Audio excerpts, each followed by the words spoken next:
कौन कहता है कि एक अकेला पूरी दुनिया नहीं झुका सकता?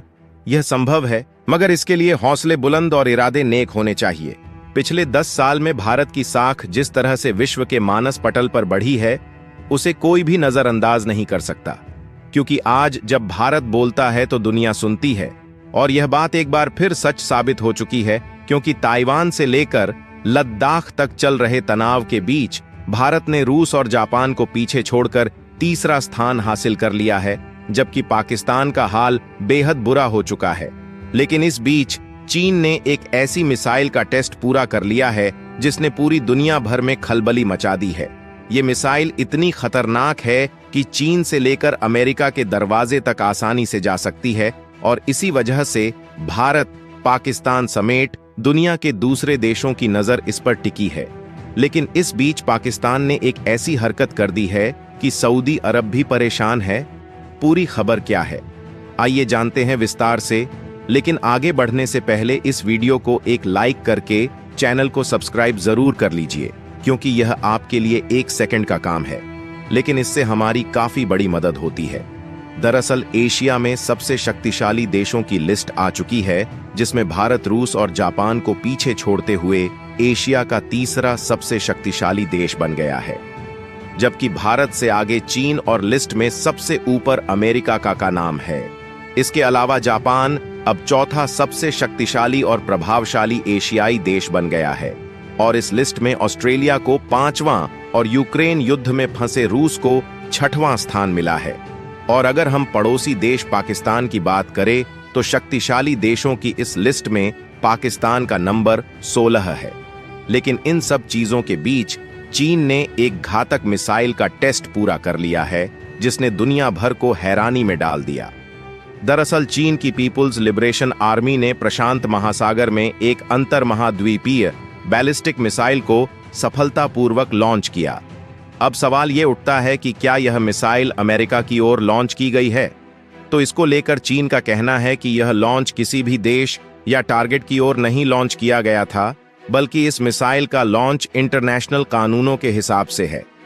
लेकिन हैरानी वाली बात यह है कि चीन ने इस मिसाइल की ताकत, रेंज या इसके लॉन्च की जगह को लेकर कोई जानकारी नहीं दी है।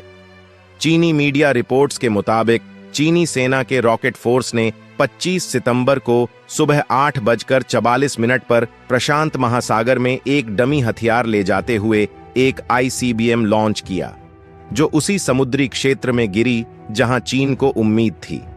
अगर आपको नहीं पता तो बता दूं, पिछले साल अक्टूबर में अमेरिकी रक्षा विभाग ने कहा था कि चीन अपने परमाणु शस्त्रागार को अमेरिका से भी ज्यादा तेजी से बना रहा है। पर दिक्कत वाली बात यह है कि यह मिसाइल लॉन्च ऐसे समय पर हुआ है जब इस साल की शुरुआत में हिंद प्रशांत क्षेत्र में दिखी नई अमेरिकी मिसाइल प्रणाली को लेकर चीन नाराज है। और चीन ने इस हथियार के बारे में बार बार शिकायत की है, जिसमें पिछले सप्ताह 2 बार शिकायत शामिल है। बताते चलें कि अमेरिकी सेना ने अप्रैल महीने में फिलीपींस में अपनी मिड रेंज कैपेबिलिटी या टाइफून मिसाइल सिस्टम को तैनात किया था, जिसके लेकर अमेरिका, जापान में भी इसे तैनात करने के इच्छुक हैं।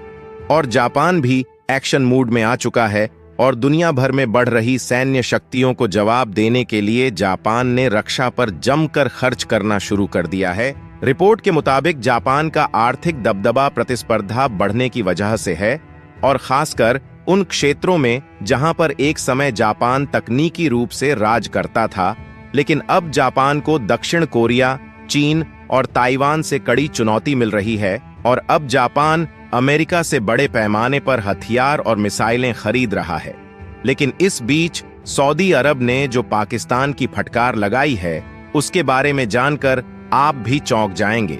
दरअसल सऊदी अरब ने पाकिस्तान से आने वाले भिखारियों की बढ़ती संख्या को लेकर शहबाज सरकार को चेतावनी दी है, क्योंकि पाकिस्तान से हर साल बड़ी संख्या में लोग उमराह वीजा पर सऊदी अरब जाते हैं और वहां भीख मांगने लग जाते हैं। Pakistani website the Tribune express के मुताबिक सऊदी हज मंत्रालय ने पाकिस्तान के धार्मिक मामलों के मंत्रालय से कहा है कि वे इस पर जल्द रोक लगाएं, और यदि पाकिस्तान सरकार ऐसा नहीं करती है तो इसका असर पाकिस्तानी उमराह और हज यात्रियों पर पड़ सकता है। और इसके बाद से ही पाकिस्तान घबराया हुआ है और रिपोर्ट के मुताबिक भिखारियों को सऊदी भेजने से रोकने के लिए पाकिस्तान के धार्मिक मामलों के मंत्रालय ने उमराह एक्ट लाने का फैसला किया है, जिसका मकसद उमराह वीजा दिलाने में मदद करने वाली ट्रैवल एजेंसियों को रेगुलेट करना और उन्हें कानूनी निगरानी के तहत लाना है। गौर करने वाली बात यह है कि पाकिस्तानी वेबसाइट डॉन के सितंबर 2023 की एक रिपोर्ट के मुताबिक दुनिया भर में गिरफ्तार होने वाले भिखारियों में से 90% लोग पाकिस्तानी मूल के होते हैं। इन भिखारियों की बढ़ती संख्या से यूएई सरकार भी परेशान है और अब यूएई उन पाकिस्तानियों को भी वीजा देने से बचता है जिनके बैंक अकाउंट में पर्याप्त पैसे नहीं हैं। लेकिन अब भारत ने वो कर दिखाया है जो पहले कभी नहीं हुआ। दरअसल भारत के बार बार आवाज उठाने के बाद संयुक्त राष्ट्र सुरक्षा परिषद पहली बार दबाव में आ गया है। नतीजतन पहली बार यूएनएससी में सुधारों की पहल लिखित रूप से शुरू हो गई है, जहां यूएनएससी ने संयुक्त राष्ट्र सुरक्षा परिषद में स्थायी सदस्यता समेत अन्य सुधारों को लेकर पहली बार एक विस्तृत पैराग्राफ शामिल किया है, जिसको लेकर भारत ने यूएनएससी की इस पहल की सराहना की है। और यदि आपको नहीं पता तो बता दूं, हाल ही में विदेश मंत्री डॉ. जयशंकर ने चीन के साथ संबंधों को लेकर अमेरिका के न्यूयॉर्क में बयान दिया है, जहां अब भारत पाकिस्तान वाला फॉर्मूला चीन पर लागू करने जा रहा है। दरअसल विदेश मंत्री डॉ. जयशंकर ने चीन के साथ संबंधों को लेकर अमेरिका के न्यूयॉर्क में बयान दिया है, जहां एशिया सोसाइटी पॉलिसी इंस्टीट्यूट में बोलते हुए जयशंकर ने कहा, चीन के साथ हमारा कठिन इतिहास रहा है और चीन के साथ बॉर्डर से संबंधित कई समझौते हैं। 2020 में चीन ने LAC पर समझौते का उल्लंघन किया था और हमने उसका जवाब दिया है, और चीन जब तक शांति और सद्भाव स्थापित नहीं करता तब तक संबंधों को आगे बढ़ाना भारत के लिए कठिन होगा। बताते चलें, दोनों देशों के बीच सीमा पर पेट्रोलिंग को लेकर मुख्य मसला है और ये बात सभी जानते हैं कि भारत और चीन संबंध एशिया के भविष्य की चाबी है। ऐसे में अगर दुनिया मल्टीपोलर होगी तो एशिया को भी मल्टीपोलर होना होगा, क्योंकि चीन और भारत के संबंध एशिया और विश्व के भविष्य को प्रभावित करेगा। और देखा जाए तो भारत पाकिस्तान के साथ भी इसी रुख को अपनाता आया है।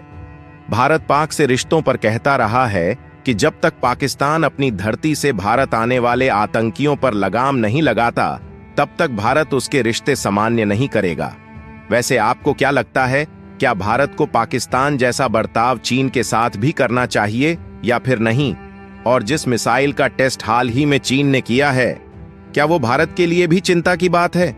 कमेंट में अपनी जरूरी राय अवश्य दे और भारत को दुनिया में तीसरे शक्तिशाली देश बनने की खुशी में कमेंट में जय हिंद जरूर लिखे और इसी तरह की वीडियो पाने के लिए चैनल को सब्सक्राइब भी कर लीजिए। साथ ही बेल आइकन को ऑल पर सेलेक्ट करें। जय हिंद, जय भारत।